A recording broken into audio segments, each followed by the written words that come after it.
El sudor en Miami es un adhesivo que une la camisa de algodón de la obra a la piel.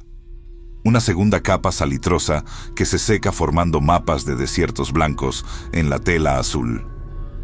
Ese martes, el mapa se había dibujado sobre mí desde el amanecer en el solar de Brickell, entre el rugido de las hormigoneras y el chisporroteo de las soldadoras. Mis botinas Timberland, la suela marcada con el dibujo de los clavos y cubierta de ese polvo gris que es el alma del cemento, aplastaban la grava con un crujido seco y satisfactorio. Era Fabricio Morales, de Morales & Asociados. 17 nombres en la nómina que firmaba los viernes. 3 Ford F-150 blancas, lavadas cada mañana, con el logo azul de mi sueño pintado en las puertas. Un éxito que se medía en metros cuadrados construidos y en el saldo de la cuenta que Lina revisaba con una sonrisa que yo, en mi ceguera voluntaria, tomaba por orgullo conyugal. Pero la casa en Coral Gables, con su hipoteca pagada puntual como un reloj suizo, resonaba con un silencio distinto. Un silencio denso, cargado como el aire antes de un huracán de categoría 5, saturado de todo lo que no se decía. 2 años, 730 días de un ritual meticuloso y desesperanzado. Despertar al alba con el pitido suave del termómetro basal. Aplicaciones que convertían el ciclo de ella en un gráfico de colores. Una bolsa de valores de la fertilidad donde nuestras esperanzas subían y caían. Y la espera. Esa agonía de 12 días donde cada calambre en su bajo vientre, cada náusea matutina, era examinada como un oráculo. Y el final, invariable, el test de embarazo, esa tira de plástico blanca y cruel sobre el mármol negro del baño. Una sola línea roja. Un no silencioso que resonaba en todas las habitaciones. No hay ningún impedimento fisiológico, Fabricio, decía el doctor Rojas, sus dedos entrelazados sobre el escritorio de caoba. Los análisis de ambos son óptimos. La motilidad de tus espermatozoides es excelente. El útero de Lina, perfecto. Es solo cuestión de tiempo y de relajarse. Un consejo que era una burla. ¿Cómo relajarse cuando conviertes el acto de amor en una tarea de ingeniería reproductiva? Yo sentía que mi cuerpo, este cuerpo que entendía la resistencia de los materiales y la solidez de los cimientos, era una máquina inútil en el único taller que importaba. Ese martes, el fallo no fue de mi biología, sino de mi memoria. Olvidé el maldito teléfono. Un iPhone 13 Pro, negro, con una funda de silicona azul ya desgastada en las esquinas. Lo dejé cargando en el buró, junto al reloj de viaje de mi abuelo, que marcaba las 2:18 p.m. Había salido con la mente en un problema de suministro de vigas de acero. A medio camino, el vacío en el bolsillo derecho me golpeó con la fuerza de un martillo. Maldije en un español florido y áspero que empañó el parabrisas de la camioneta. Giré en U en la avenida Ponce de León, las llantas chirriando contra el asfalto derretido por el sol. No entré anunciándome. La llave Schlage, que yo mismo instalé, orgulloso de mi habilidad, giró suavemente. La casa estaba en ese silencio opresivo de las tardes de verano, solo roto por el zumbido lejano y constante del compresor del aire acondicionado. Iba directo a las escaleras, los pies descalzos sobre la alfombra persa, cuando una voz me heló la sangre. La voz de Lina. No era la voz que usaba conmigo, esa voz que podía ser melosa o distante, pero siempre dentro de un guión. Esta era otra, clara, líquida, cortante como el filo de un cristal recién quebrado. Salía de la cocina, flotando por el arco abierto, mezclada con el aroma a café recién pasado y a galletas de mantequilla que ella horneaba cuando estaba nerviosa. No es casualidad, Val, es ciencia. Una pausa. Yo me había convertido en una estatua de sal, apoyado contra el marco de la puerta del vestíbulo. El yeso fresco pintado de beige frío bajo mis dedos. El DIU de cobre. Me lo puse 3 semanas después de la boda. En esa clínica privada de Coconut Grove, la que parece un spa. El ginecólogo dijo que era lo más discreto y efectivo. Ni siquiera Fabricio lo notaría. El mundo no se detuvo. Se desmaterializó. Los sonidos, el zumbido, el tic-tac del reloj de pared de diseño danés que ella eligió, se ahogaron en un pitido agudo y constante, como el de un televisor apagado. Vi mis propias manos aferradas al marco de la puerta. Los nudillos eran protuberancias pálidas y huesudas bajo la piel morena. No sentía esas manos, no sentía las piernas, solo un vacío gélido que se expandía desde el estómago. ¿Por qué? Por la empresa, tonta. Morales y Asociados. Tiene un futuro brillante, pero está a su nombre. Todo, los contratos, las cuentas, las propiedades. Yo solo tengo la cuenta conjunta para los gastos de la casa. Su voz bajó un tono, se volvió íntima, conspirativa. Necesito tiempo, unos 2 años más, calculo, para que confíe ciegamente, para que firme el poder notarial general que tengo preparado, y para que los proyectos más grandes estén en marcha. Cuando todo esté a mi nombre, entonces, accidentalmente, el DEU fallará. O lo haré extraer, y quedaré embarazada, sí, pero será demasiado tarde para él. Cada palabra era un escalpelo. Un instrumento quirúrgico fino y afilado que diseccionaba no solo mi matrimonio, sino mi propia percepción de la realidad. No había rabia aún. Había una náusea profunda, un vértigo existencial. El sabor del café de la mañana, amargo y familiar, subió por mi garganta mezclado con bilis. No la enfrenté, no dije una palabra. Un instinto más primitivo, más salvaje, tomó el control, el de la huida. La vergüenza era un manto pesado que me envolvía. La humillación, un ácido que corroyó por dentro. Di media vuelta. Mis pies, ahora conscientes de nuevo, se movieron sin hacer ruido sobre la alfombra gruesa. Salí. La puerta se cerró con un clic perfecto, un sonido más definitivo y cruel que cualquier portazo. La Silverado rugió como una bestia herida. Conduje, sin destino. Las calles arboladas de Coral Gables se fundieron en la autopista Palmetto, luego en la US1 rumbo sur. Los carteles luminosos, los rostros tras los cristales de otros autos, los edificios. Todo era un manchón de color sin sentido, un decorado de cartón piedra. Apagué la radio. El único sonido era el viento silbando en una rendija de la ventanilla y el latido de mi propio corazón, un tambor sordo y monótono en mis oídos, marcando el compás de mi estupidez. Terminé donde el alma herida de mi familia siempre había ido a lamer sus heridas, en la granja de los naranjos. 80 acres en Homestead, la reliquia polvorienta de mi abuelo Ramón, un hombre de pocas palabras y manos sabias.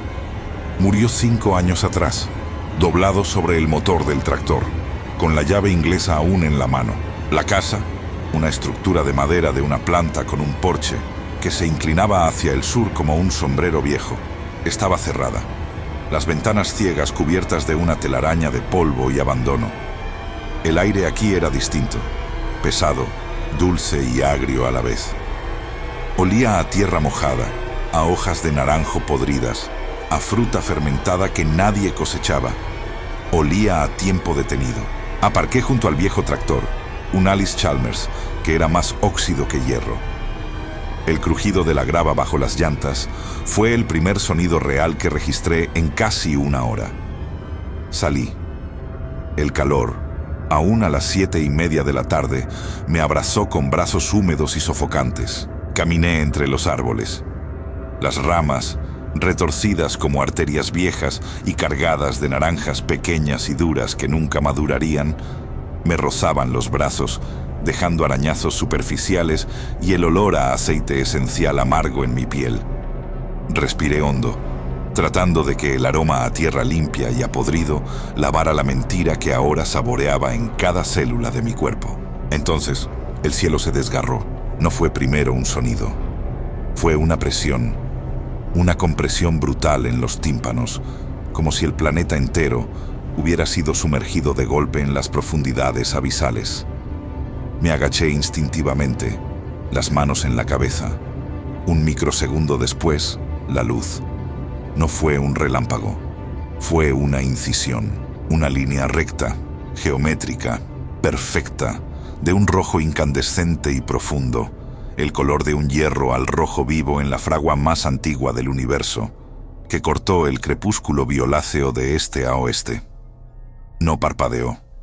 Se grabó en la retina, se sostuvo por una eternidad de milisegundos y luego cayó, con la gravedad terrible de un veredicto final, más allá de la línea de árboles al sur de la propiedad. El impacto llegó después. Una onda de choque sólida, una pared de aire comprimido que golpeó mi pecho como un yunque, sacudiendo el suelo con una violencia tectónica. Las copas de los naranjos se estremecieron en un coro de crujidos y quejidos, lanzando una lluvia de hojas secas, ramas pequeñas y frutos verdes que golpearon la tierra como granizo.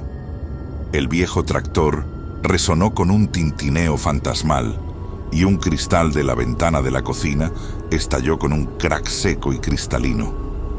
El aire se saturó de un olor nuevo, punzante, ozono, fósforo quemado y algo metálico y dulzón como sangre y cobre fundido que raspaba la nariz y la garganta. Accidente aéreo. El pensamiento fue automático, profesional. Un jet privado, un Cessna, heridos, fuego, instinto. Mi camioneta estaba ahí, las llaves aún colgando del contacto. En ese momento, Lina, el Diu, la traición, se desvanecieron. Solo existía el cráter, el fuego, la posibilidad de supervivientes. El pedal del acelerador se hundió bajo mi bota.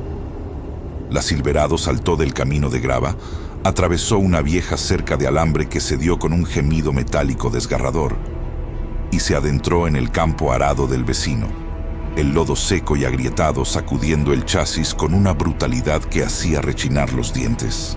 Los faros LED cortaban la oscuridad que volvía a caer, iluminando el rastro de devastación. Surcos enormes y humeantes en la tierra, arbustos reducidos a carbón chisporroteante, árboles jóvenes partidos en dos como si una guillotina cósmica hubiera pasado. Y entonces vi el cráter. No era un hoyo, era una úlcera.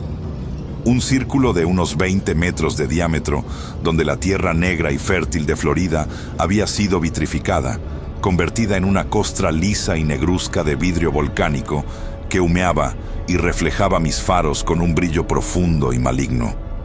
En el epicentro, semihundido en esa escoria celeste, yacía una forma. Mi corazón, ya galopante, pareció detenerse en seco, atrapado entre dos latidos. Apagué el motor. El silencio que siguió fue aterrador, casi sagrado en su intensidad, roto solo por el crepitar lejano de algo que se enfriaba y el susurro del viento sobre la tierra quemada, cargado ahora de un calor residual que ondeaba el aire. No había restos de fuselaje, no había alas retorcidas, no había asientos. Era un cuerpo. Caminé hacia el borde, las botinas hundiéndose en el borde de tierra vitrificada que crujía como caparazón de caracol gigante. El calor aquí era intenso, seco, y el aire olía a horno industrial y a ese dulzor nauseabundo, más intenso ahora, a carne chamuscada y a algo almizclado, antiguo. Yacía boca abajo, parcialmente enterrado en el lecho de cristal negro. Era colosal, fácilmente 2,5 metros de longitud. La espalda, Dios, o lo que fuera que escuchara plegarias en algún rincón del cosmos, la espalda, donde la anatomía de cualquier ser con hombros sugeriría la posibilidad de dorsales u omóplatos, había 2 muñones. No eran heridas limpias de proyectil o corte. Eran masas informes, retorcidas sobre sí mismas, de un tejido necrótico y carbonizado, como si algo fundamental hubiera sido arrancado de raíz con una violencia que trascendía lo físico, una violencia metafísica. De ellos manaba un humo tenue y serpentino, y un líquido espeso, negro como el petróleo recién brotado, que goteaba sobre el vidrio y lo corroía con un siseo lento y perezoso, como saliva de dragón. La piel no era piel. Bajo la costra de polvo estelar, tierra fundida y esa brea oscura brillaba con una palidez antinatural. No era el blanco de la porcelana o de la cal, era el blanco de la luz de luna filtrada a través de un glacial milenario, frío y ligeramente translúcido. A través de ella, como el sistema vascular de una hoja vista al trasluz, se insinuaban filamentos de un color ámbar profundo, vibrante, que pulsaban con una luz tenue y agonizante, el ritmo cardíaco de un sol moribundo. Llevaba algo que podría llamarse armadura, pero no había sido forjada ni martillada. Parecía exoesqueleto, extrusionada de su propia estructura ósea. Se adhería a su torso y hombros como una coraza orgánica, hecha del mismo material que sus huesos, pero oscurecido, bruñido por eones de viento solar y vacío, con estrías y patrones fractales que se retorcían en formas que el ojo intentaba descifrar, pero que la lógica rechazaba. Estaba quebrada, rota por el impacto brutal, y a través de las grietas se vislumbraba una musculatura imposible. Fibras como cables de titanio entrelazados, bajo una dermis que parecía cuero de leviatán curtido en nebulosas. Su cabeza estaba ladeada, la cara hundida parcialmente en el cristal. El perfil era alargado, de una geometría severa y perfecta. Ausencia total de vello. Ni en el cráneo liso, ni cejas, ni pestañas. La frente era alta y despejada, descendiendo en un ángulo agudo hacia unos pómulos afilados como el filo de una obsidiana. La baza no tenía labios. Era una línea horizontal, fina y precisa, como el corte de un diamante, sin expresión alguna. Entonces, un espasmo, un estremecimiento eléctrico, violento, recorrió la masa inmóvil. Un sonido emergió de él, no de los pulmones o la garganta, sino de la propia materia que lo componía. Un gemido de fuerzas fundamentales desgarradas, de gravedades contrapuestas. Con un esfuerzo que parecía titánico, la criatura comenzó a girar la cabeza. Yo estaba petrificado, no por el miedo al monstruo, sino por una fascinación absoluta, primigenia. Era como mirar por primera vez el verdadero rostro de la noche y descubrir que tenía dientes. La cara se volvió hacia mí, y los párpados, finos como láminas de mica, se abrieron. No eran ojos, eran portales. Cuencas vacías al principio, profundas como pozos sin fondo. Luego, de su oscuridad, emergió la negrura. No el negro de la ausencia, sino el negro activo, denso, de un agujero negro en miniatura. Un negro que succionaba la tenue luz de mis faros, de las primeras estrellas, sin devolver ni un fotón, y en ese abismo centelleaban destellos. No eran reflejos, eran eventos cósmicos, pequeñas fulguraciones azules, explosiones rojas en miniatura, que nacían y morían en nanosegundos, como si sus cuencas contuvieran el time-lapse de la vida y muerte de galaxias enteras. No había emoción reconocible en esa mirada. No había dolor, ni sorpresa, ni piedad. Había una conciencia, una presencia cognitiva tan vasta y antigua que hacía que mi propia existencia, mis penas de marido engañado, mi empresa, mi vida entera, se redujeran a la insignificancia de un átomo errante en el viento solar. Su boca, esa línea sin labios, se distendió, no para respirar nuestro aire venenoso, sino como un mecanismo forzado a imitar una función biológica.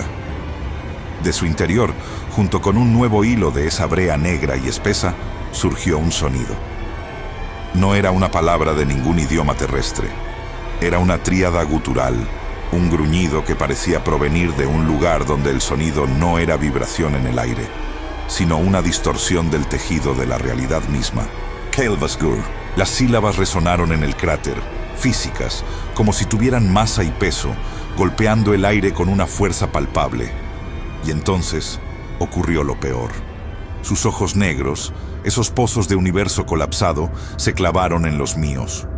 No vi un cambio en ellos, no hubo un brillo, pero sentí una invasión, una presión fría y aguda dentro de mi cráneo, como si una sonda de hielo hubiera penetrado el hueso frontal y estuviera tocando, con una precisión obscena, la superficie de mi córtex prefrontal, y una voz brotó. No en mis oídos, dentro del hueso de mi cráneo, en el centro mismo de mi ser pensante.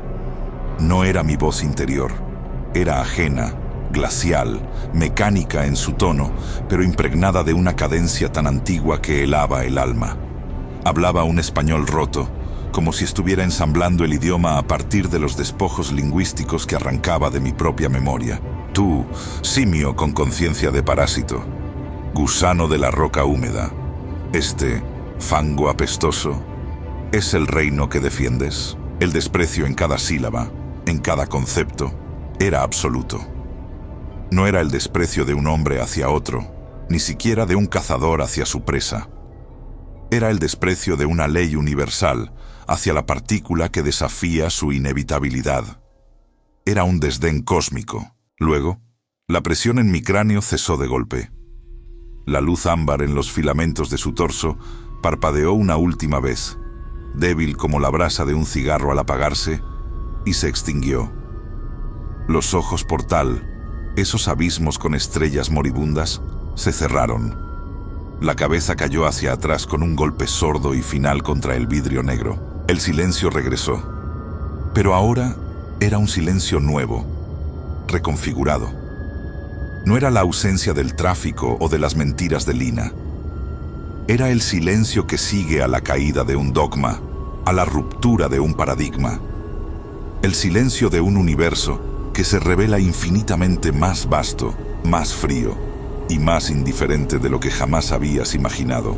Yo, Fabricio Morales, constructor, esposo traicionado con un DIU de cobre, estaba de pie al borde de un cráter de cristal fundido, contemplando el cuerpo inconsciente de algo para lo que solo tenía una palabra que ahora sentía ridículamente pequeña, antropomórfica y a la vez cargada de un terror nuevo y fundamental.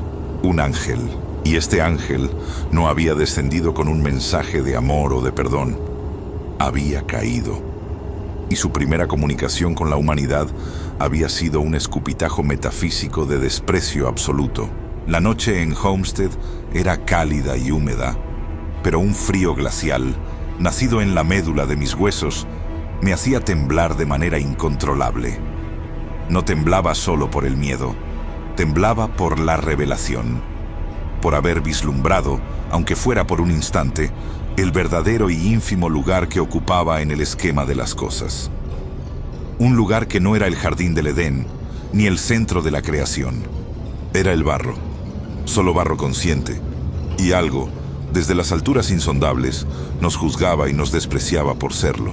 Arrastrar esa masa de divinidad herida desde el cráter hasta la caja de la camioneta fue una tarea que destrozó mi espalda y redefinió mi concepto de la gravedad. Pesaba como un bloque de mármol sólido, pero un mármol que respiraba a trompicones, cuyo sudor era brea negra y cuyo latido era un zumbido sordo que resonaba en los hierros del vehículo. Usé el gato hidráulico, cables de remolque que gemían bajo la tensión, y la fuerza bruta que solo da la desesperación. Cada centímetro fue una batalla. Cada vez que lo tocaba, un escalofrío eléctrico, como el preludio de una descarga estática multiplicada por 1000, recorría mi brazo. Su piel no era fría ni caliente. Era una temperatura ausente, como el vacío del espacio. El sótano de la cabaña de mi abuelo era una cripta de sombras y recuerdos. Olía a tierra, a madera podrida y a las conservas de durazno que mi abuela selló ahí décadas atrás, cuyos frascos aún alineaban una estantería polvorienta. Lo tumbé sobre una lona extendida en el suelo de cemento, bajo la única bombilla desnuda que colgaba de un cable pelado. La luz amarillenta le confería un aspecto aún más espectral, más cadavérico. Las heridas eran imposibles. Los muñones donde alguna vez hubo alas no sangraban. Supuraban ese éter oscuro, un líquido que parecía absorber la luz en lugar de reflejarla. Los fragmentos de su armadura ósea, incrustados en la carne translúcida, Brillaban con tenues destellos ámbar como estrellas agonizantes. No tenía vendas, ni antisépticos, ni conocimientos para esto. ¿Cómo se cura a un dios? Hice lo único que mi lógica terrenal me dictaba. Limpié la brea negra con trapos viejos y agua de un balde. El agua, al contacto con el líquido, hervía y se evaporaba con un silbido, dejando un residuo cristalino y amargo. Apliqué presión con trapos limpios sobre las fracturas más grandes de su exoesqueleto. Mi tosquedad humana debía ser para él lo que el garabato de un niño es para el códice de un maestro. Pasaron horas. La noche se hizo profunda. Yo me senté en un viejo taburete de madera, observando el lento, casi imperceptible, ascenso y descenso de su torso. El temblor inicial había cesado. El zumbido se había atenuado. La bombilla parpadeó una vez, y en ese instante de penumbra, vi cómo las venas de luz ámbar en su cuerpo pulsaron en respuesta, como un faro en la niebla. Entonces los ojos se abrieron. No fue con la violencia cósmica del cráter. Fue lento, pesado, como si levantar los párpados requiriera un esfuerzo sobrehumano. Ya no eran los portales al vacío estelar que me habían congelado el alma. El negro seguía ahí, pero estaba velado, opaco. Las estrellas moribundas en su interior eran ahora cenizas flotando en aceite. La majestuosidad aterradora se había quebrado, dejando a la vista una fatiga tan antigua y profunda que hacía que los siglos parecieran segundos. Me miró. Esta vez no hubo invasión mental. Solo una mirada lenta, pesada, que recorrió el sótano, la bombilla, mis manos sucias de brea y tierra. Y finalmente se posó en mi rostro. Su boca, esa línea sin labios, se movió. El sonido que salió era áspero, roto, como piedras moliéndose en el fondo de un pozo seco. Agua, gruñó. La palabra era reconocible, pero su pronunciación era extraña, como si cada fonema fuera una forma nueva que su aparato vocal tenía que esculpir. Le acerqué el balde. No bebió. Sumergió la punta de los dedos, largos y articulados de una manera imposible, y el agua desapareció, absorbida a través de la yema, como si su piel fuera una esponja infinitamente porosa. El nivel del balde bajó varios centímetros. Un suspiro, que sonó como el viento atravesando una caverna de cristal, escapó de él. Este lugar huele a mortalidad, a cosas que se pudren y se aferran. Hablar parecía costarle. Cada palabra era un esfuerzo.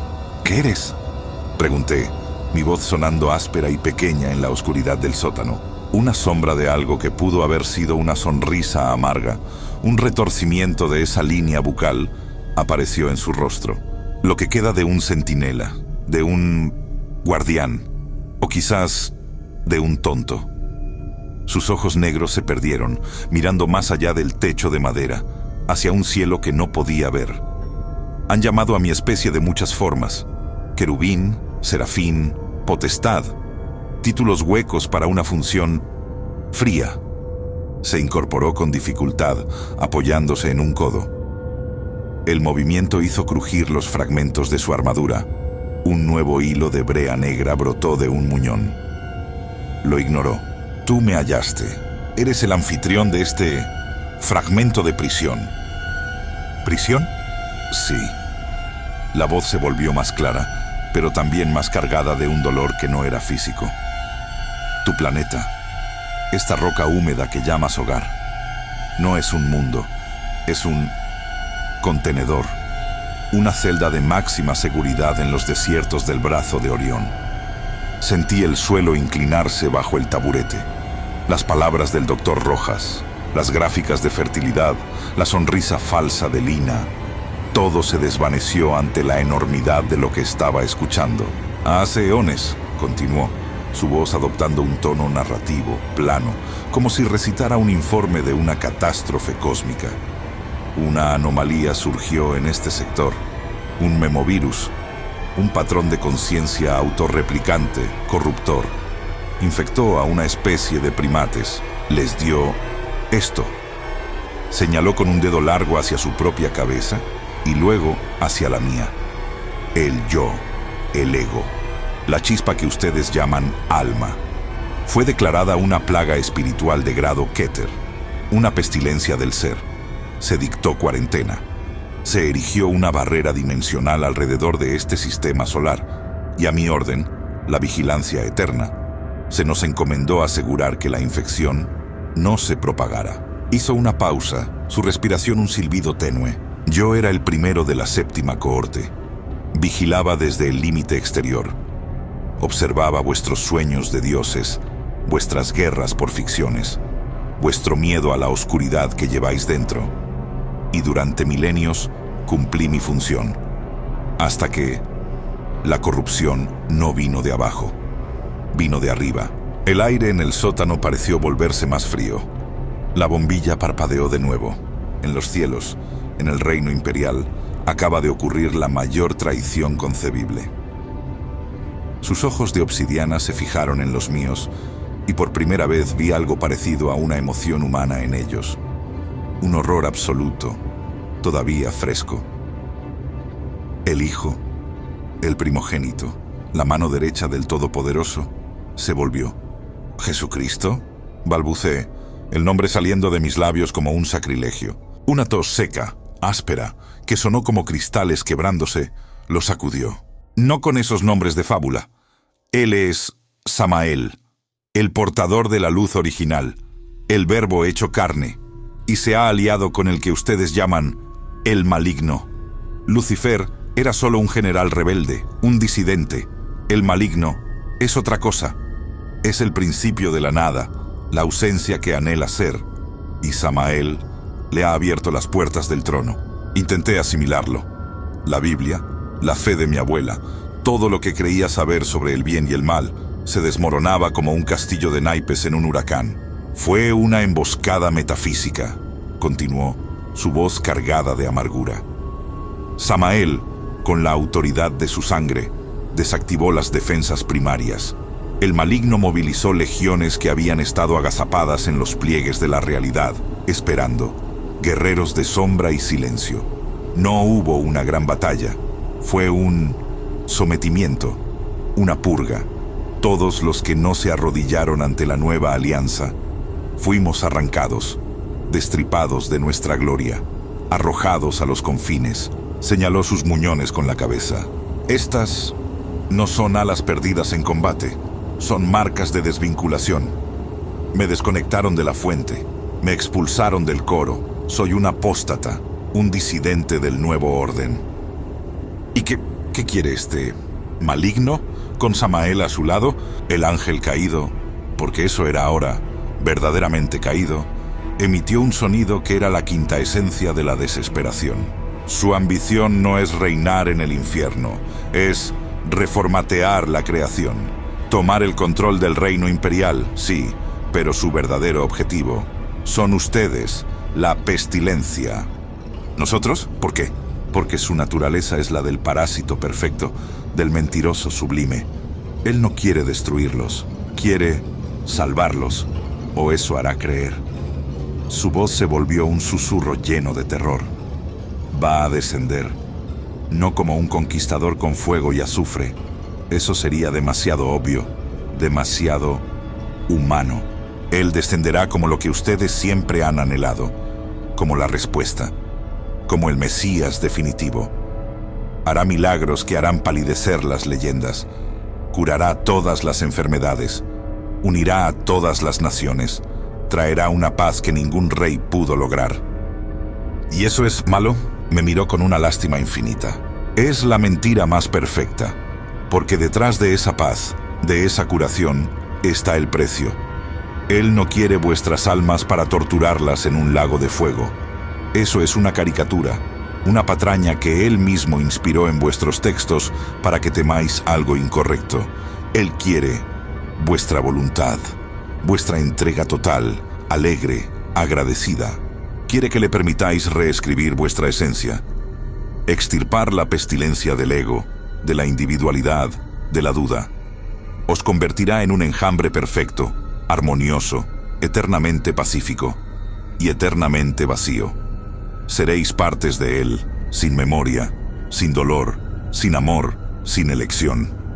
Una conciencia colectiva, un coral de almas dormidas que le cantará alabanzas por los siglos de los siglos. Eso es su cielo. Eso es el infierno verdadero. El frío en el sótano era ahora glacial. Mis propias preocupaciones, mi matrimonio fracasado, mi empresa, eran nada. Absoluta nada. La Biblia. Un manual de la prisión, dijo con desprecio. Un texto manipulado, con verdades a medias y mentiras gloriosas, distribuido para manteneros dormidos, para que os enfocarais en un enemigo falso y en una salvación que nunca llegaría. El maligno es el arquitecto de vuestra teología. Él es el que os susurró la historia de un Dios celoso y un Redentor crucificado. Todo un teatro para que, cuando Él aparezca como el verdadero Redentor, el mundo entero le rece a Él sin saber que está rezando a su verdugo. Se dejó caer de nuevo sobre la lona, agotado. La revelación parecía haber consumido las últimas fuerzas que le quedaban. Su descenso está próximo. Cuando él y sus legiones de ángeles caídos, ángeles que no cayeron por rebelión, sino por lealtad a la luz original que ahora está esclavizada, pisen esta tierra, no habrá batalla final. Habrá una asimilación. La tierra no se volverá un campo de guerra, se volverá el jardín de su mente, un infierno de perfección insoportable, de felicidad obligatoria, de una paz que es la antesala de la inexistencia. Sus ojos se cerraron. Por eso preferiría ser un animal sin alma, un gusano en el barro, porque un gusano no tiene conciencia para ser eternamente vaciado. Un gusano solo es, y luego deja de ser. Eso es una misericordia que él no permitirá. El silencio que siguió era más pesado que el cuerpo del ángel. Yo estaba sentado en el sótano de mi abuelo, un hombre que había construido su vida sobre arena, escuchando el testimonio final de un centinela del universo que había perdido su guerra. Y supe, con una certeza que me quemó por dentro, que Lina y su diu de cobre, su traición mezquina y humana, era solo el prólogo diminuto y ridículo de la traición cósmica que se avecinaba. El ángel, el caído, respiró con dificultad. Me llaman Kael, es lo que queda de mi nombre. Y tú, parásito de barro con un corazón roto, eres el único testigo, el único que sabe que el cielo ya cayó y que el Dios que viene es el que nunca debió existir. La bombilla se fundió con un pop sordo, sumiéndonos en una oscuridad absoluta. Solo el tenue brillo ámbar de las heridas de Kael, como las últimas brasas de un universo que se apagaba, permaneció, iluminando la pesadilla en la que ambos estábamos ahora atrapados. La oscuridad total del sótano era diferente ahora. Ya no era la simple ausencia de luz, era una presencia tangible, cargada con el peso de la revelación de Kael. El tenue brillo ámbar que emanaba de sus heridas era como el latido de un corazón moribundo en el pecho de la noche, iluminando apenas los contornos de su figura y el horror petrificado en mi rostro. Pasaron horas, o quizás minutos. El tiempo se había disuelto en esa cripta de verdades intolerables. Yo estaba sentado en el suelo de cemento, la espalda contra la fría pared, los brazos alrededor de las rodillas. El mundo que conocía, las obras, las facturas, la traición de Lina, incluso el sol de Miami, se había desvanecido, reducido a una anécdota trivial en la antesala del apocalipsis verdadero. Kael, el ángel caído, yacía inmóvil, pero su respiración, antes un silbido agonizante, se había vuelto más regular, más orgánica. El proceso era lento, insidioso. A medida que la divinidad, la conexión a esa fuente ahora cautiva, se le escapaba, algo más terrenal tomaba su lugar. Su piel marmórea comenzaba a mostrar una textura más opaca, menos translúcida. Las venas de luz ámbar palidecían, fundiéndose en un tinte más cobrizo, más cercano a la sangre oxidada. Ya no era una estatua de otro mundo. Empezaba a parecerse a una escultura monumental, sí, pero de este mundo. Fracturada, irreparable, pero tangible. Fue él quien rompió el silencio. Su voz ya no era el eco de galaxias lejanas en mi mente. Ahora salía de su garganta, áspera, ronca por el desuso, pero inconfundiblemente física. Tu desesperación huele a cobre y sal, dijo sin abrir los ojos. Es el olor de tu especie cuando comprende su fin. Un olor familiar. ¿Y qué se supone que haga? Mi voz sonó quebrada, infantil. Esperar a que baje vuestro Mesías demente a vaciarme el alma. Kael abrió los ojos. Ya no eran pozos de oscuridad activa. Eran negros, sí, pero un negro mate, como obsidiana pulida. El fulgor de estrellas moribundas se había apagado. Ahora solo reflejaban, débilmente, el resplandor de sus propias heridas. Me miró, y por primera vez su expresión no era de desprecio absoluto. Era de algo parecido a cansada resignación. La desesperación es un lujo que ya no podemos permitirnos, parásito de barro. Es la primera herramienta del enemigo, la que prepara el terreno para su don de paz. Se incorporó con un gruñido de dolor, un sonido sorprendentemente humano. Te he mostrado el abismo. Es mi deber ahora mostrarte el filo del cuchillo del que aferrarse. Un destello de algo, esperanza, tan fugaz como peligroso, cruzó por mi interior. Dijiste que no había esperanza, que su victoria era total. En los reinos superiores, sí. El trono está mancillado, el coro silenciado o corrompido. Pero aquí es diferente. Apoyó la espalda contra la pared de piedra frente a mí. El movimiento hizo que un nuevo hilo de esa brea negra, ahora más espesa, menos etérea, brotara de su costado.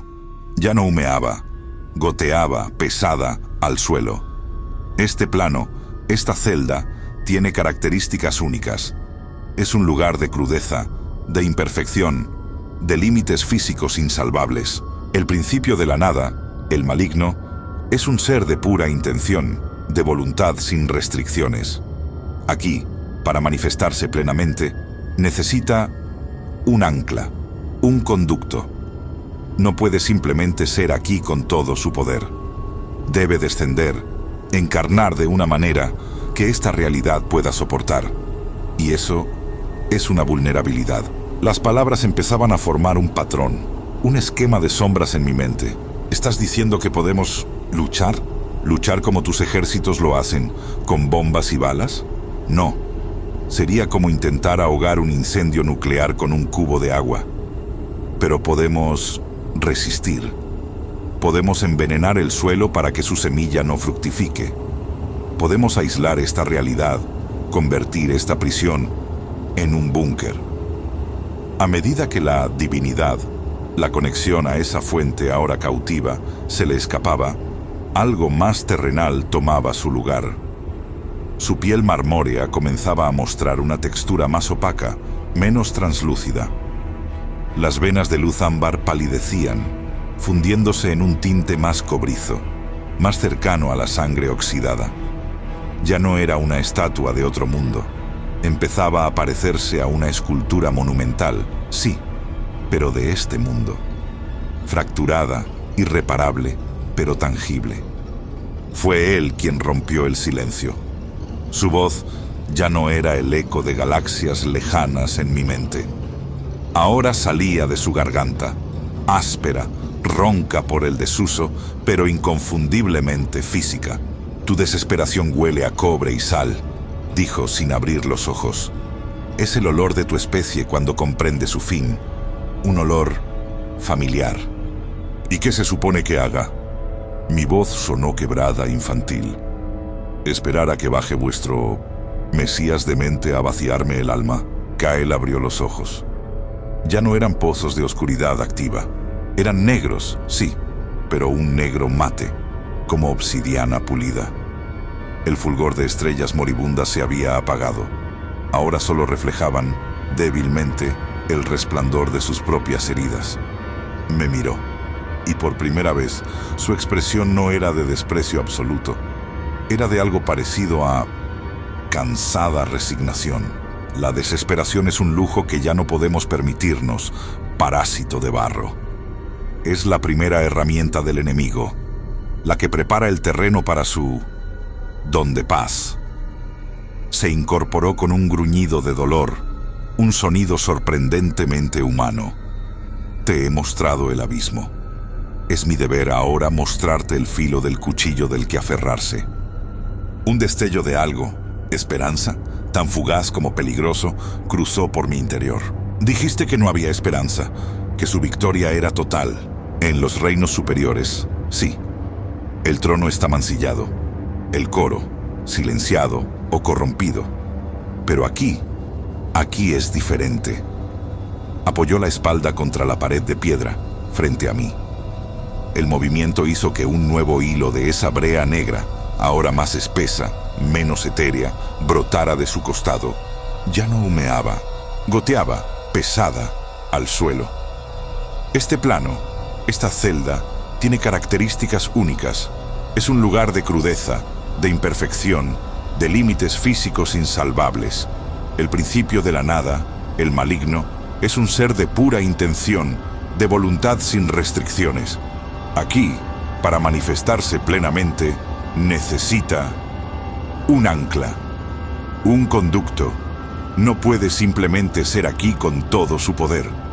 Debe descender, encarnar de una manera que esta realidad pueda soportar. Y eso es una vulnerabilidad.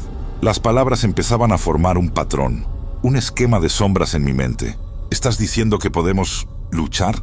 ¿Luchar como tus ejércitos lo hacen, con bombas y balas? No. Sería como intentar ahogar un incendio nuclear con un cubo de agua. Pero podemos resistir. Podemos envenenar el suelo para que su semilla no fructifique. Podemos aislar esta realidad, convertir esta prisión en un búnker. La idea era tan descabellada como aterradora. ¿Aislar la tierra? ¿Como quien sella una habitación contra un gas venenoso? ¿Cómo? Kyle hizo un gesto con la mano, un movimiento torpe, como si estuviera reaprendiendo a usar sus miembros. Existen, dispersas en los pliegues olvidados de este y otros planos cercanos, entidades, fuerzas. Algunas son antiguas, anteriores a la cuarentena. Otras son consecuencias no deseadas de ella. No son buenas, en el sentido que tú entiendes. Son excéntricas. Sus motivos son inescrutables, sus lógicas ajenas. Pero podrían ser aliados, o al menos obstáculos para el plan del enemigo. ¿Cómo qué? Los egregori, constructores de realidades oníricas, tejedores de pesadillas tan vívidas que pueden rasgar el velo de lo físico.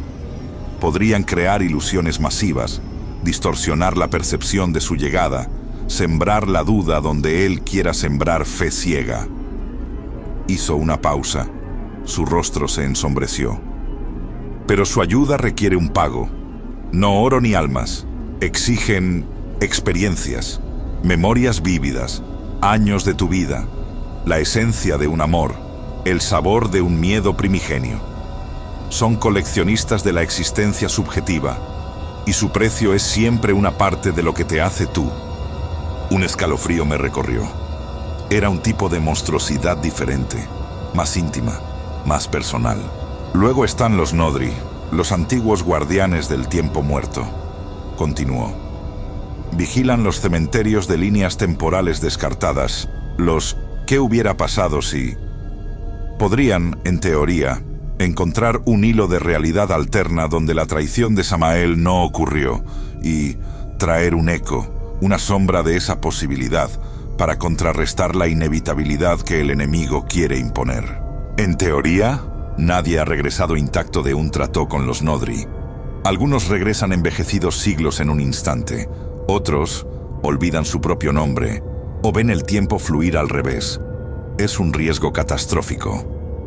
No sonaba alentador, pero era algo. Un algo terrorífico y costoso, pero algo. Y los otros, como tú, Los que cayeron, una chispa de lo que pudo ser orgullo herido brilló en sus ojos oscuros. No todos fuimos arrancados. Algunos saltamos antes de que las puertas se cerraran, dispersos, escondidos, heridos como yo, o camuflados entre tu especie. Buscarlos será peligroso. Algunos estarán roídos por la amargura, locos de dolor. Otros, quizás, aún conserven una chispa de su propósito original. Si podemos reunirnos, formar un núcleo de resistencia, podríamos intentar un ritual, un contraencantamiento de escala continental. ¿Para qué? Para reforzar los muros de la prisión, dijo, y su voz adquirió un tono de urgencia febril.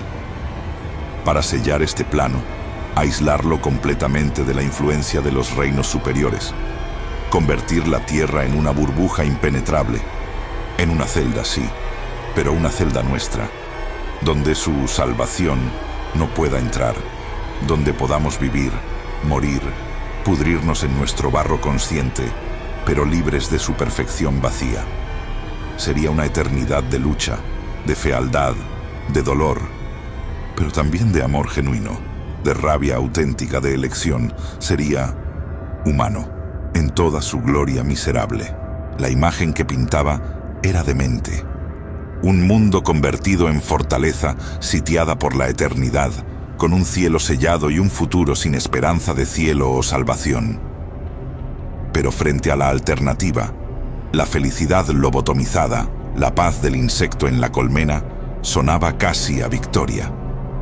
¿Y tú?, pregunté, mirando sus muñones sangrantes, su divinidad desvaneciéndose. ¿Podrás?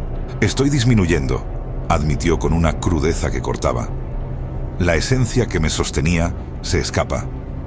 Me estoy volviendo más como tú, más frágil, más mortal. Quizás en unos días, semanas, sea poco más que un hombre grande con cicatrices extrañas.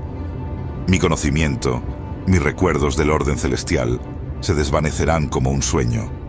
Por eso, debemos apresurarnos. Se inclinó hacia adelante, y el brillo agonizante de sus heridas iluminó su rostro desde abajo, dándole un aspecto espectral, decidido.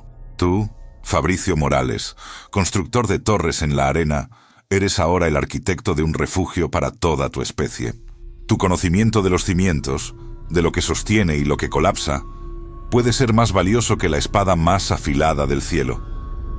Necesitamos lugares para esconder los rituales, puntos de poder tellúrico, lugares donde la sangre de la tierra late con fuerza para anclar el contraencantamiento.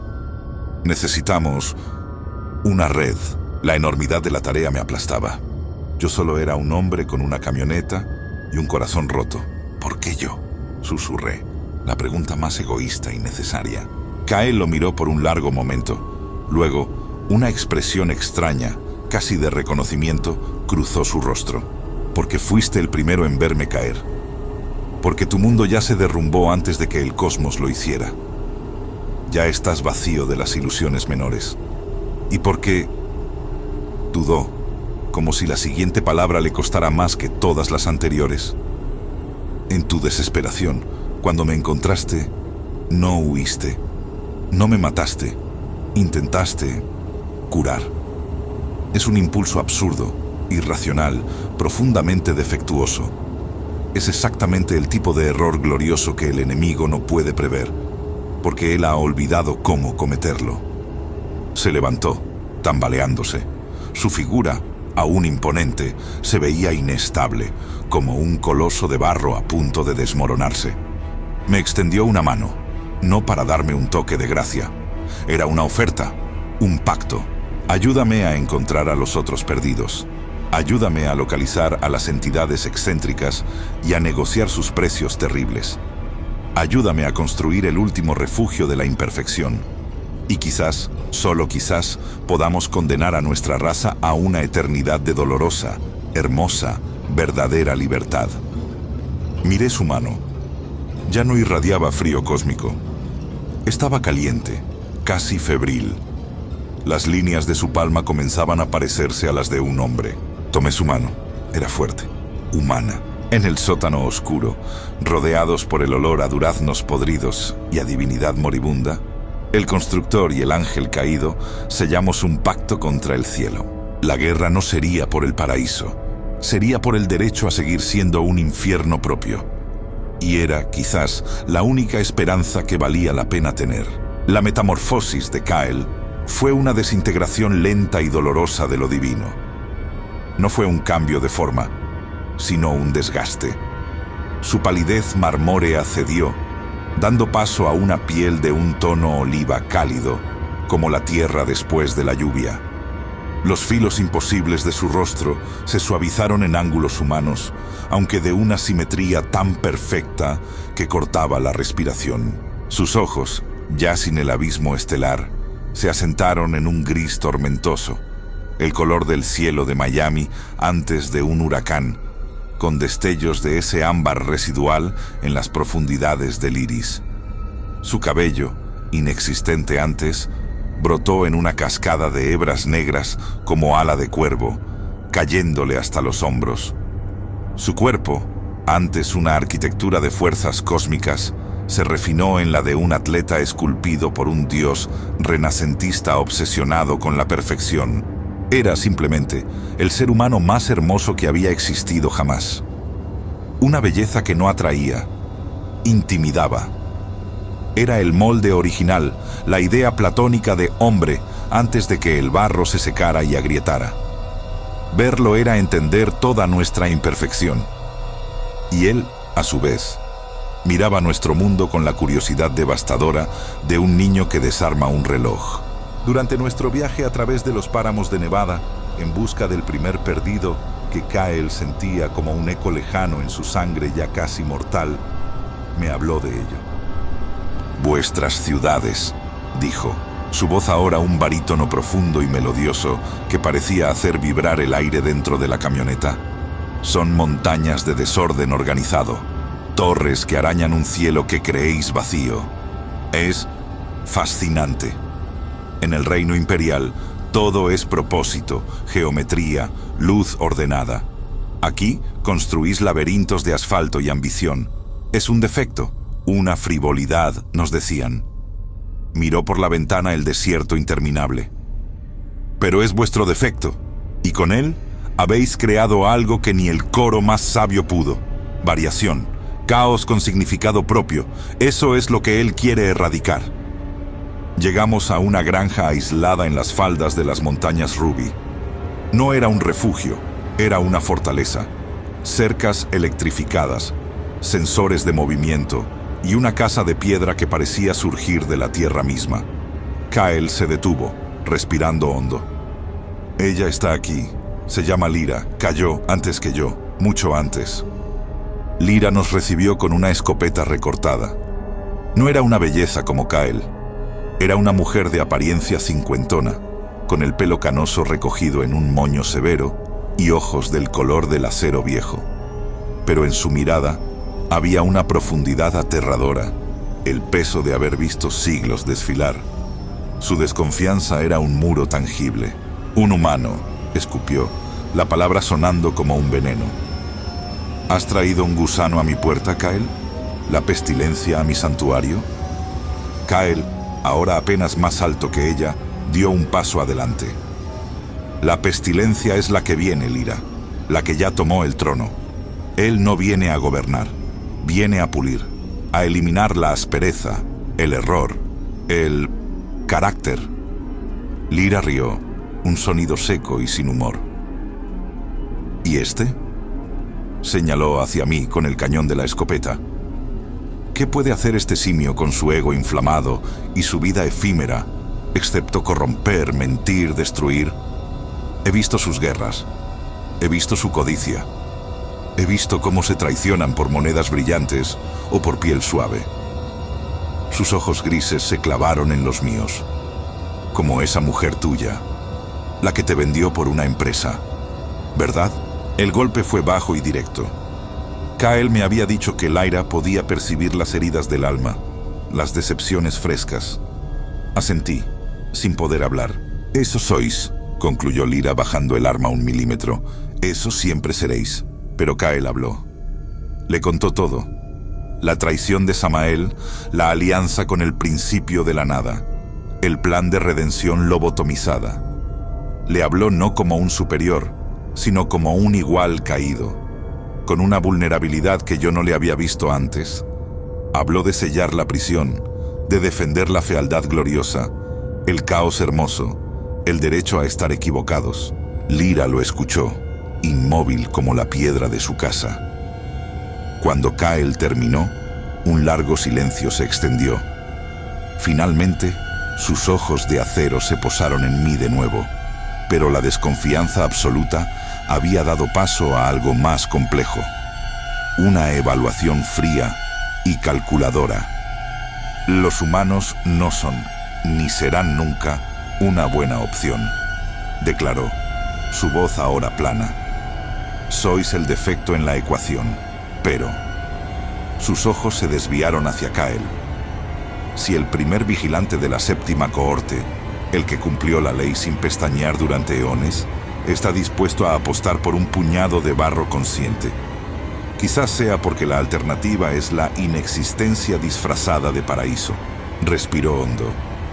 No lo haré por vuestra especie. Lo haré porque Kyle me lo pide, y porque prefiero el infierno ruidoso de los humanos al silencio perfecto de él. Lyra resultó ser el centro de una red clandestina de la que ni siquiera Kale tenía pleno conocimiento. En sus 3 siglos de exilio, había contactado a otras rarezas que pululaban por los márgenes de la realidad. Un Nodri que habitaba un bucle temporal en un granero abandonado en Kansas. Un par de egregori que operaban desde una estación de radio pirata en los Apalaches, tejiendo sueños colectivos para pequeñas comunidades. Incluso un dragón de leyenda, reducido y escondido en la forma de un geólogo misántropo en Yellowstone. Fue en una reunión clandestina en los túneles de una mina de plata abandonada donde conocimos al Onirófago. No era un nombre, era una descripción. Se manifestaba como una sombra con ojos de pantalla de televisor antigua llena de estática.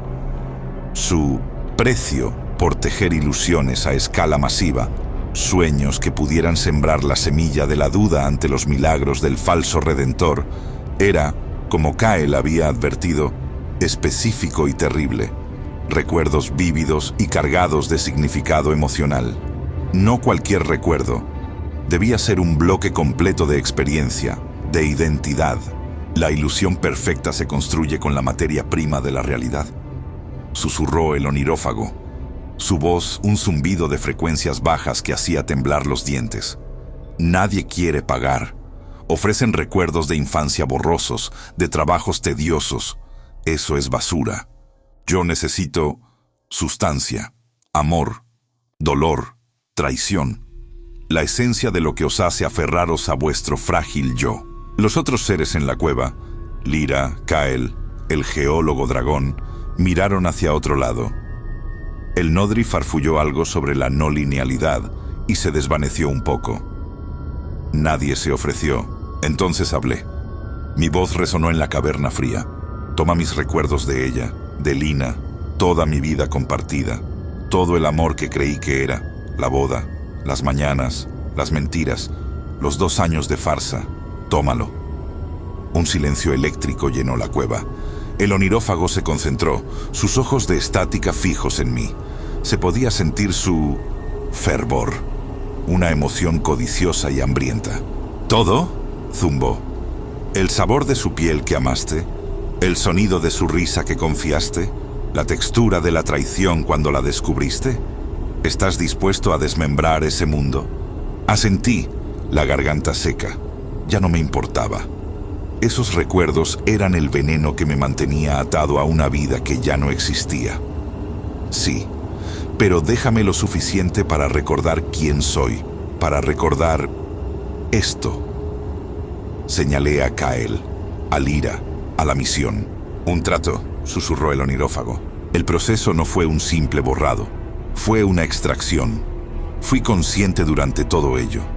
No fue como quitarme un brazo, fue como si miles de versiones de mí, de cada momento vivido con Lina, fueran arrancadas de mi línea temporal personal y desfilasen ante mí.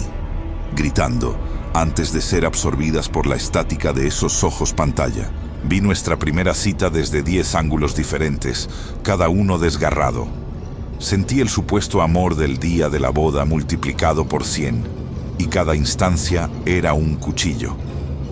Reviví el momento de la verdad en la cocina una y otra vez, en un ciclo infinito de descubrimiento y dolor. No era yo recordando, era yo siendo desmembrado. Era mi existencia, no mi memoria, la que era fragmentada. Entendí entonces, en ese infierno psicológico, la verdad. Un recuerdo no es un archivo, es un ladrillo de lo que eres. Al arrancarlo, dejas un agujero en el muro de tu alma. Desperté una semana después, en un catre en la granja de Lyra. El mundo era extrañamente ligero y a la vez pesadamente vacío. Sabía, intelectualmente, que estuve casado, que hubo una mujer llamada Lina, pero no sentía nada. Era como leer la biografía de un extraño. Un espacio donde antes había un volcán de emociones, ahora había un páramo neutro, tranquilo y mortíferamente frío. Lyra estaba sentada a mi lado, limpiando una vieja pistola. Me miró y por primera vez no vi desprecio en sus ojos de acero. Vi algo parecido a un respeto sombrío. Ningún ser, en todos mis siglos, dijo suavemente, estuvo dispuesto a pagar ese precio. Todos se aferran a sus dolores, a sus alegrías podridas. Porque aferrarse, aunque duela, es existir. Tú te despojaste de una parte de tu existencia para darle una posibilidad a la existencia misma. Hizo una pausa. Es una locura. La clase de locura que quizás, solo quizás, pueda ser útil. Kael entró, su belleza humana ahora marcada por la preocupación. Al verme despierto, su rostro se alivió un poco. El onirófago tiene su material.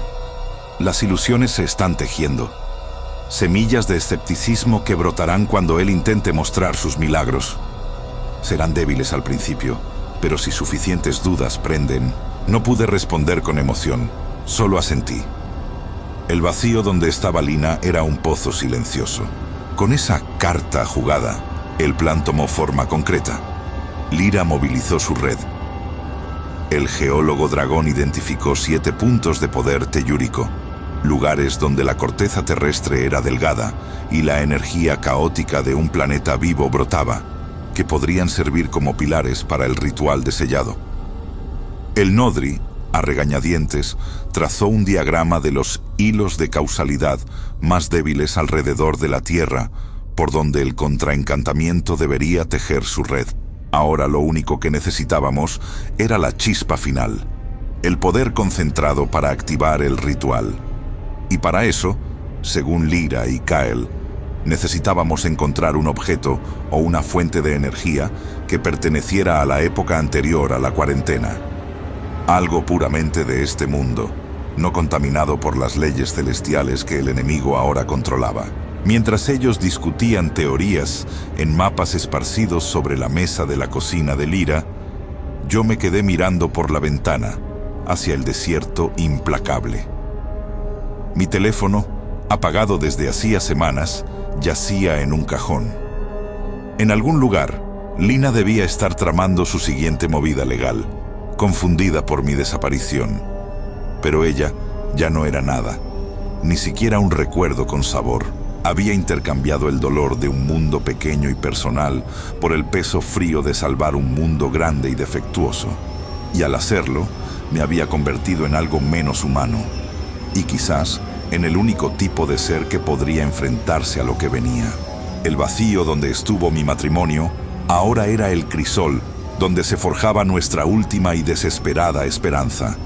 Convertir nuestra celda en nuestra fortaleza y condenarnos a una eternidad de libertad imperfecta, lejos del suave y aterrador abrazo del falso cielo. Las ilusiones del onirófago fueron nuestra primera y más brillante victoria. No combatían con fuego, sino con la sutil corrosión de la duda. Cuando los primeros milagros menores comenzaron a ocurrir, curaciones espontáneas en lugares remotos, apariciones de luz en el cielo, que formaban símbolos de paz. Las masas no se lanzaron al éxtasis ciego. En su lugar, una inquietud se extendió, porque en sus sueños, millones de personas habían ya visto esos milagros. Los habían vivido con una claridad vívida y luego los habían visto desvanecerse, revelando tras ellos una sensación de vacío frío y una sonrisa demasiado perfecta. La Iglesia del Nuevo Amanecer, el brazo del maligno en la tierra, predicaba con fervor robótico, pero encontraba un muro de escepticismo desconcertante. La fe, ese vector que el enemigo necesitaba para anclarse, estaba contaminada por nuestras pesadillas deliberadas, pero era una carrera contra el tiempo. Aunque su presencia completa aún no podía descender, su influencia se filtraba como una niebla radioactiva. El cielo comenzó a tomar un tono perenne de amanecer falso, un naranja demasiado dulce. Las estaciones se estancaron en una primavera eterna y ligeramente podrida, y sus secuaces, ángeles caídos de menor rango que habían abrazado la redención del nuevo orden, descendieron como meteoros obedientes. No eran majestuosos, eran eficientes, implacables. Extendían una sensación de paz forzada que ahogaba la pasión, aplanaba el genio y convertía el arte en mera decoración. Kyle, cada día más humano y más débil, palidecía al sentir su aproximación. «Es el barniz», me dijo, sus ojos grises nublados por el esfuerzo de sentir lo que antes sabía. «Está preparando la superficie, alisando las asperezas para que su imagen se imprima sin resistencia». Nuestro siguiente movimiento era desesperado y místico: encontrar el barro primigenio. No el polvo de la tierra, sino el substrato ontológico, la materia prima de la creación antes de que las leyes celestiales la organizaran.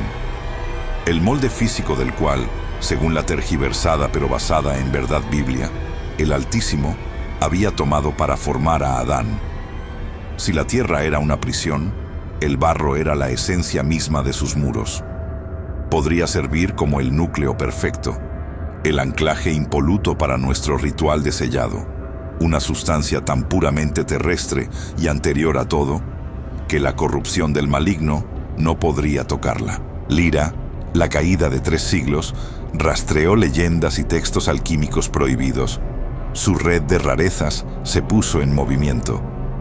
El geólogo dragón, cuyo nombre era Talasar, identificó una firma geológica imposible en las profundidades del Rift de Silfra, en Islandia, un lugar donde las placas continentales se separaban y mostraban el corazón más antiguo del planeta.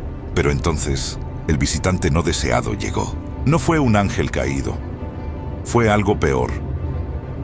La Iglesia del Nuevo Amanecer, frustrada por la resistencia onírica, realizó un sacrificio masivo y una invocación en lo que fue la Catedral de Colonia. Lo que hicieron bajar no fue un mensajero, fue un Venger, un demonio de la Primera Guerra Celestial, una bestia de pura violencia divina pervertida, que el maligno había reeducado como su verdugo personal. Su descenso no fue discreto. Partió la catedral como un huevo y se alzó como una torre de carne alada, ojos y espadas rotas. El poder que emanaba era una distorsión física. Desde Alemania vimos en las pantallas del aire cómo se formaban tormentas geomagnéticas sobre Kansas, cómo los ríos en Japón fluían al revés. Despedazaba la realidad por el mero hecho de existir en este plano. Lira, con su rostro de piedra agrietada por el miedo verdadero, tomó la única decisión posible. «Separémonos, vosotros 3», señaló a Kyle, a Talasar y a mí. «Id a Islandia. Encontrad el barro. El onírófago y el nodri se quedarán conmigo. Distraeremos al Venger. Nuestras ilusiones y bucles temporales pueden confundirlo. Quizás daros horas. No más». Fue una sentencia de muerte para ellos, y lo sabíamos. Kyle quiso protestar, pero ya no tenía autoridad, solo humanidad. Talasar, en su forma humana de hombre gruñón de mediana edad, asintió solemnemente. Morir quemado por un Venger Es mejor que ser borrado, dijo. Nos separamos en la granja de Nevada, bajo ese falso amanecer eterno. El último vistazo que tuve fue de Lyra, cargando su vieja escopeta con cartuchos plateados que brillaban con una luz tenue y antigua. Luego condujimos hacia el norte como si los demonios del infierno, literalmente, nos persiguieran. El viaje a Islandia fue un infierno de otro tipo. Evitamos ciudades donde la gente caminaba con sonrisas tranquilas y vacías. El mundo se estaba volviendo un cuadro de Norman Rockwell pintado por un psicópata. Kyle, al volante, callaba. Su belleza ahora parecía frágil, como porcelana fina bajo presión. Había perdido el último rastro de lo divino.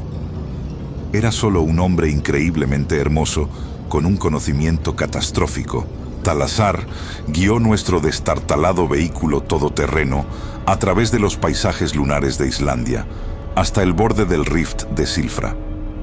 El aire era glacial y puro, el único lugar donde el cielo falso no lograba opacar el azul verdadero. Abajo, entre las grietas, el agua era tan clara que parecía no existir, mostrando un abismo de roca oscura. «Ahí», dijo Talazar, su voz convertida en un rugido bajo. Señaló una fisura particular, de donde no emanaba agua, sino una neblina grisácea y quieta. No es agua, no es aire, es el hueco, la impronta. Descendimos con equipo de escalada. Dentro de la grieta, la física se desvanecía. El sonido murió, la gravedad fluctuaba. Al fondo, en una pequeña cámara natural iluminada por su propio tenue fulgor interno, yacía el barro primigenio. No era fango. Era una sustancia que existía entre estados. Parecía sólido, pero fluía. Parecía oscuro, pero emitía una luz sin fuente. No olía, pero transmitía una sensación de potencial puro, de infinita posibilidad no manifestada. Era el caos antes de la palabra, la tierra antes de la forma. Al mirarlo sentí un eco en mis huesos, en mi sangre, un reconocimiento ancestral. Kyle cayó de rodillas ante él, no en reverencia, sino en agotamiento. Es la esencia del límite, la materia de la frontera entre el ser y la no creación celestial. Con esto, podemos anclar el sello, podemos cerrar la puerta desde dentro. Talazar comenzó a extraerlo con herramientas de cristal especiales que Lyra le había dado, manipulando la sustancia con una delicadeza infinita. Yo los vigilaba, el corazón latiendo con un ritmo salvaje. Estábamos a punto de lograrlo. Íbamos a sellar nuestro infierno y conservarlo como nuestro cielo. Entonces lo entendió. No fue una epifanía dramática. Fue un encaje silencioso y terrible de todas las piezas que resonó en el vacío donde antes estaban los recuerdos de Lina. Miré el barro primigenio, el molde. Miré a Kyle, el ángel caído que se había vuelto humano. El molde divino desgastándose en nuestra imagen. Miré mis propias manos, hechas de carne, hueso y ese mismo barro, millones de años después. El Altísimo nos hizo a su imagen y semejanza. El barro primigenio es lo que nos dio un cuerpo, una forma en este plano. Pero, ¿y el alma? ¿La chispa? ¿La pestilencia de la conciencia que el maligno quiere extirpar? No fue una coincidencia que yo terminara en ese campo. No fue una coincidencia que Kyle cayera justo frente a mí, el hombre cuyo mundo se acababa de hacer añicos por una traición. No fue una coincidencia que pudiera pagar el precio de los recuerdos, despojarme de mi pasado personal, porque ya no tenía nada a lo que aferrarme. Las piezas giraron y encajaron con un clic audible en mi mente. «Kyle», dije, mi voz extrañamente calmada en la cámara silenciosa. «Tú dijiste que la chispa, el ego, era un memovirus, una infección». Él asintió cansado. «Sí, una anomalía». «¿Y si no lo fuera?» Talazar se detuvo, mirándome fijamente. «¿Y si no fue un accidente?», continué, acercándome al barro. Su potencial parecía vibrar en sintonía con mi voz. «¿Y si el Altísimo no tomó el barro para hacernos a su imagen? ¿Y si se convirtió en el barro?» Kyle palideció. «¿Qué estás diciendo? ¿Qué mejor manera de esconderse de una rebelión que tomó tu reino que de tu propio hijo?» Las palabras salían ahora con una certeza fría y absoluta. ¿Qué mejor escondite que dentro de tu propia creación prohibida? ¿Dentro de la pestilencia misma? Toqué la superficie del barro.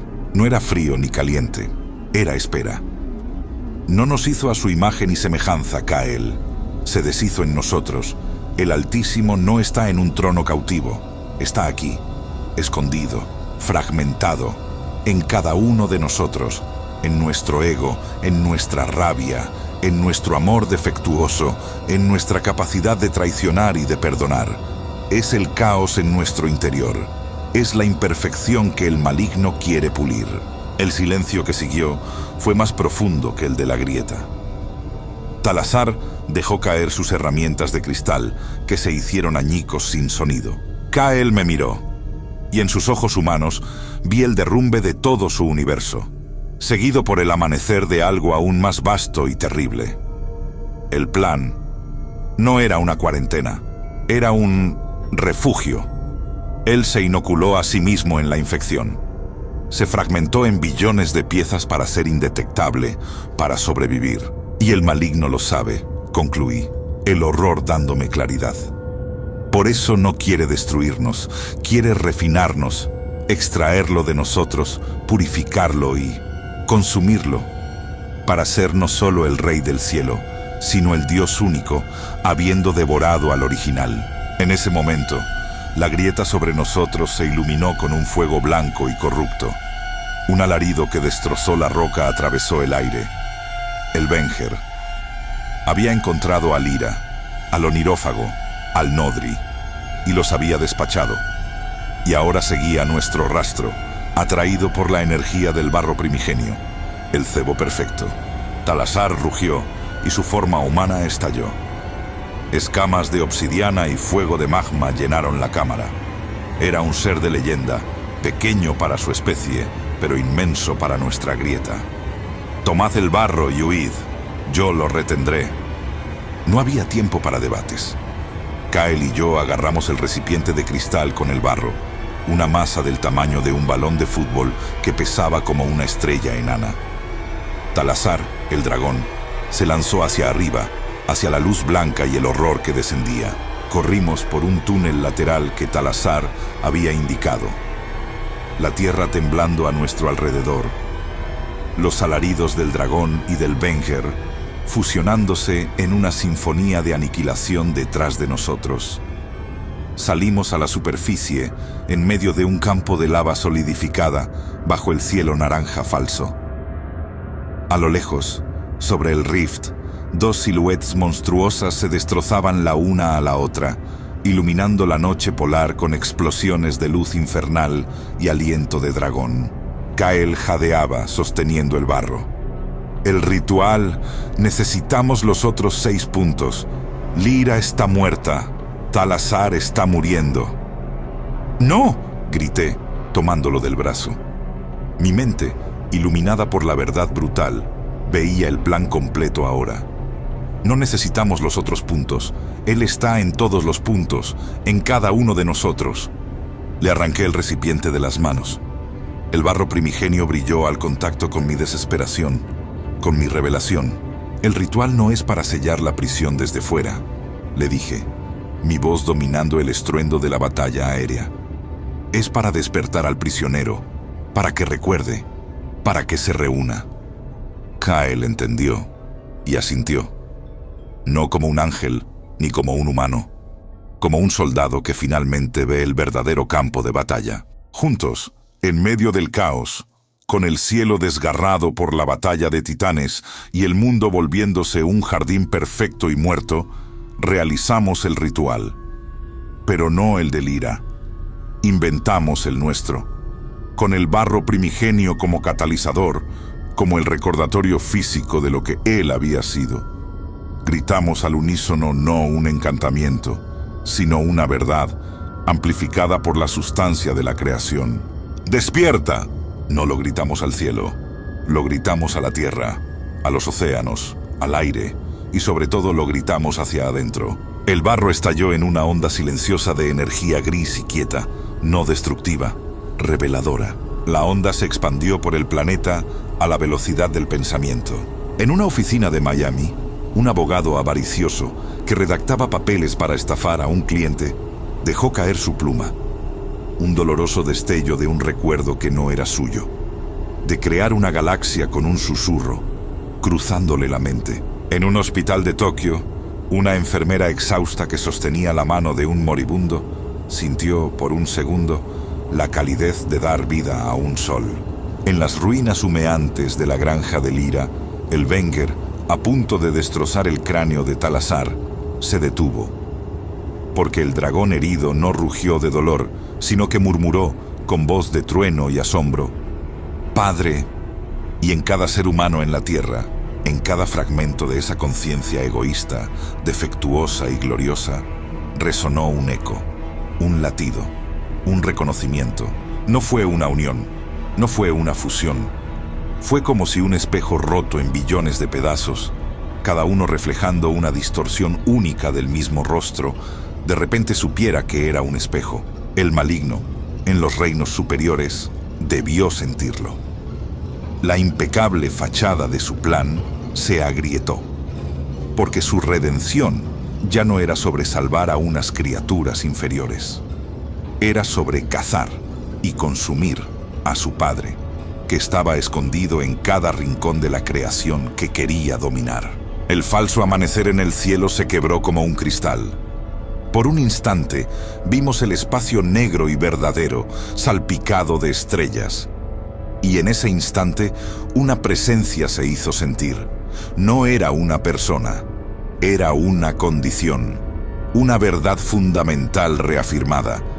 La creación tenía una voluntad propia, caótica, imperfecta, y estaba despierta y esparcida en cada átomo de su obra maestra defectuosa: nosotros. El Wenger retrocedió, confundido, su propósito corrupto vacilando ante la abrumadora y descentralizada conciencia que ahora resonaba en el mismo plano que él. Talazar, sangrando fuego y luz, lo vio vacilar, y con un último esfuerzo lo envolvió en sus garras y se sumergió en la grieta más profunda del rift, sellándola con su cuerpo y el del demonio en un abrazo mortal eterno. Kyle y yo nos quedamos de pie en el campo de lava, jadeantes. El barro había desaparecido, consumido en el grito. El mundo no se volvió perfecto. Los estragos de la influencia del maligno seguían ahí. Pero algo había cambiado. El aire ya no era dócil. Tenía un dejo de rebeldía. En la distancia, oímos el sonido de alguien rompiendo algo a propósito, y luego una risa genuina. No la risa vacía de antes. Miré a Kyle. Ya no era un ángel, ni siquiera un hombre hermoso. Era solo un hombre, cansado, herido, humano. Y por primera vez, vi paz en sus ojos. «Lo logramos», susurró. «No lo sellamos, lo alertamos. Le dimos al ejército disperso la señal». «Así es», dije, mirando mis manos. Ya no sentía el vacío de los recuerdos perdidos. Sentía una multitud, un eco de algo enorme y amoroso, enojado y creativo, durmiendo en cada latido de mi corazón. La guerra no ha terminado. Él todavía está allá arriba y ahora sabe exactamente lo que somos y lo que escondemos. Kyle asintió. Y nosotros sabemos la verdad. No somos una plaga, somos el santuario. Y el santuario está despierto. Caminamos lejos del rift, dejando atrás el lugar de la batalla y el sacrificio. No éramos héroes. Éramos los cuidadores de un secreto terrible y esperanzador. Dios no había muerto. Se había exiliado dentro de su propia obra imperfecta. Y el maligno, el hijo traidor que buscaba la perfección final, ahora tendría que enfrentarse no a un ejército de ángeles, sino a la conciencia rebelde y fragmentada de 7.000 millones de prisiones que, al mismo tiempo, eran el cuerpo disperso de su padre. La guerra del cielo había descendido a la tierra. Pero la tierra, ahora lo sabíamos, nunca había sido el campo de batalla. Era el arma,